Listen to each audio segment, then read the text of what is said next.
আজকে আমরা আরও 150 আসনে প্রার্থী ঘোষণা করলাম। সব মিলিয়ে গণ অধিকার পরিষদ এখনো পর্যন্ত 200 আসনে প্রার্থী ঘোষণা করেছে। কিছু আসনে জটিলতা আছে, যে কারণে ওই আসনগুলোতে আমরা হোল্ড রেখেছি। আমরা আলোচনার মাধ্যমে সেখানেও চূড়ান্ত প্রার্থী ঘোষণা করব। যারা আজকে যাদের নাম আসেনি, অনেকের নামগুলো হোল্ড আছে, জটিলতা আছে, আলোচনার প্রয়োজন, আলোচনা করে সেখানেও আমরা প্রার্থী ঘোষণা করব। বিএনপির সাথে 2022 সাল থেকে আমরা যুগপৎ আন্দোলন করেছি। বিএনপির সাথেও নির্বাচন করা নিয়ে আলোচনা আছে। এনসিপিও আমাদেরকে বলেছে আসেন একসাথে আমরা নির্বাচনী জোট করি। আরও ফ্যাসিবাদ বিরোধী আরও অনেক দলের পক্ষ থেকেও বলা হয়েছে আসেন একসাথে কাজ করি। গণ অধিকার পরিষদ এখনো পর্যন্ত এই ব্যাপারে আলোচনা করছে, প্রাথমিক আলোচনা চলছে।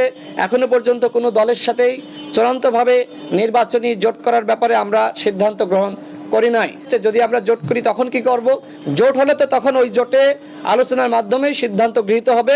এখনো পর্যন্ত যেহেতু কোনো জোটের সিদ্ধান্ত আমরা চূড়ান্তভাবে গ্রহণ করতে পারি নাই, তো সেক্ষেত্রে আমাদের 200 আসনে আমরা যে প্রার্থী ঘোষণা করেছি, আমাদের প্রার্থীদের উদ্দেশ্যে বলবো আপনারা এলাকায় যান, আপনারা কাজ করেন, মানুষের কাছাকাছি যান, মানুষের ভোট পাওয়ার জন্য যেভাবে মানুষের মন জয় করা দরকার সেইভাবে জয় করার চেষ্টা করেন।